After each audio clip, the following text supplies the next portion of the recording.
at the bottom of Pomelo, getting ready to go. You think I'm gonna get it? Yeah. I don't know. I think you are. I don't know about this. You can do I it. really don't know. Let's go. All right. Hit it hard, man. Hit it. Hello, big mountain riders, and welcome back to another video on Life's Joe. So this is my full gas effort up Pomelo. If you missed our last video, make sure to check that out and see Hema's attempt and see, she also explained the rules of this friendly little competition that we've got going on. So Pomelo, it is a tough climb. It's relentless.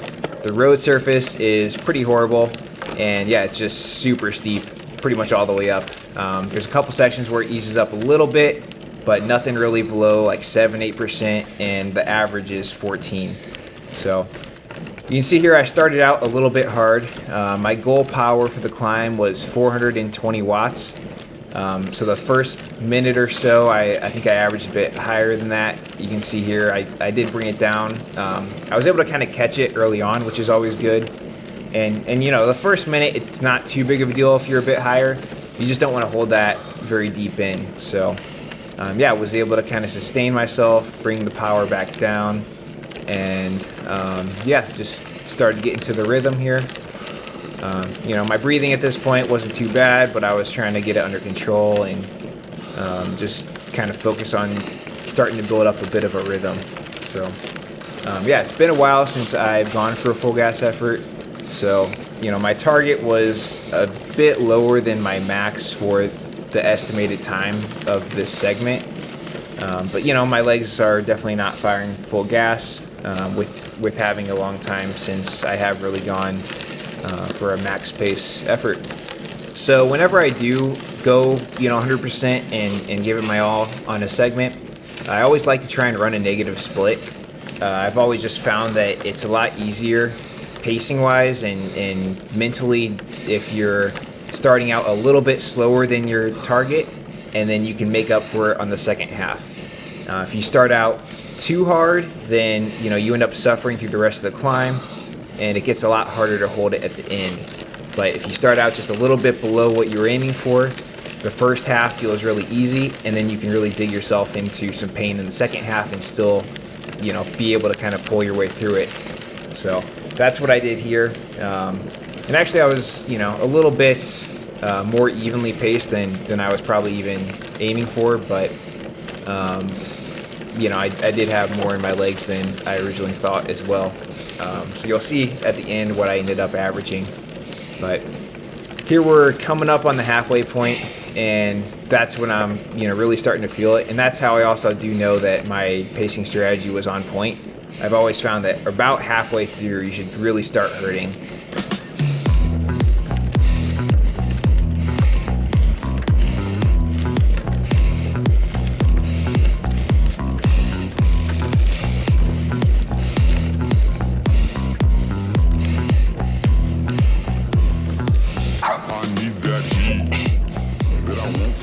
So you can really just see, the gradient, 14, 15%, goes back down to 13, but at no point on this climb does it ever really give you a chance to catch your breath or to just get a little bit of relief. There's a little bit of that at the bottom, but it's like the farther in you get, the more consistently steep it becomes. You can see, putting out 400 watts, and even with pretty good gearing, I've got a 36 in the front and a 32 on the back.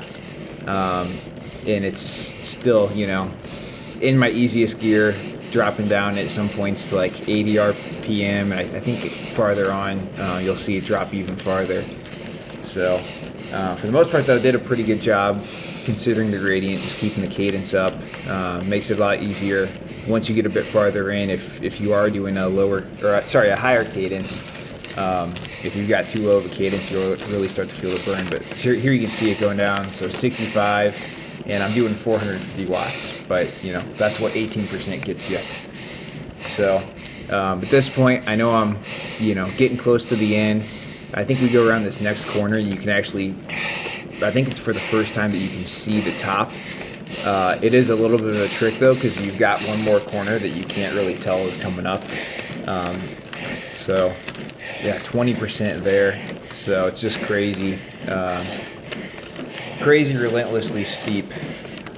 So I don't know how far this little segment here of like, what is it, maybe a quarter mile or so that just stays completely above 10% and probably averages more like 15, 16. So here you get the view, I think, of the top. You can see the radio tower up there above the hill. So I kind of felt like I was a little bit closer than I was, and actually picked up the power a little bit, probably too early, because I thought I was coming up a little bit closer. You can see me there kicking up to about 500 watts. But at the same time, it's like you kind of have to really dig on these steep sections. So here it eased back up again, came around, saw this was the corner I thought I was at when I saw that tower the first time. So I was thinking I was about, I think, like 2 minutes away, and actually had that one more turn. So I was, in reality, I was like 240 or so from the finish. So I got a little bit discouraged when I came around there and saw that I still had that one other, turn more than I originally thought I did. So, but yeah, at this point I'm suffering, just giving it everything I have to hold on and to keep up the pace. Drop down a little bit there, but you just got to keep fighting, give it everything you got. The farther in you are, the more it hurts, but then again, it's like the more you've already suffered already, so and the less you have to go, so you just got to hold on and give it everything you got. The weather today was really good. I can't remember exactly. I think it was in like the high 60s when I went for it, so that's about perfect for doing a full gas effort. This was right before sunset, so you can start to see it's getting a little bit dark. We didn't have, unfortunately, the great views like we did when Emma went for it. But, it was definitely a great day to give it a shot. And here I am coming up towards the finish. And just, this is the point where I should be sprinting, but just didn't really have anything left. I was basically holding pretty close to my average all the way up on that final little segment. So yeah, at the top, and now I'm just going to, I don't know, die pretty much.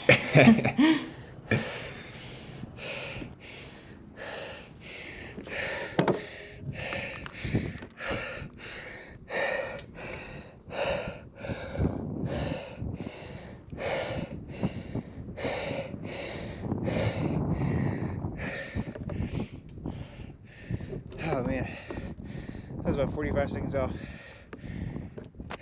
So here are the results for my baseline effort for the challenge up Pomelo. So you can see my time, 7:05. Average power is 427, which was pretty good, a little bit higher than I was expecting. Hopefully next segments I'll be able to pick that up a bit. Cadence 74, kind of low, but for this climb, that's about all you can expect. I was a little bit off the leaderboard here, but gave it my best shot, and hopefully I can do a bit better on the next one. So comparative results after the baseline effort: Hema did hers in 9:57. I did my effort in 7:05. So I went 28.8% faster, and that's basically the percentage to beat going forward. So on the next effort, I will have to beat Hema's time by more than 28.8%. Or she will win the first round. So if you guys want to follow along with the series, make sure to like, share, and subscribe, and we'll see you guys next time. Jalapeno, jalapeno.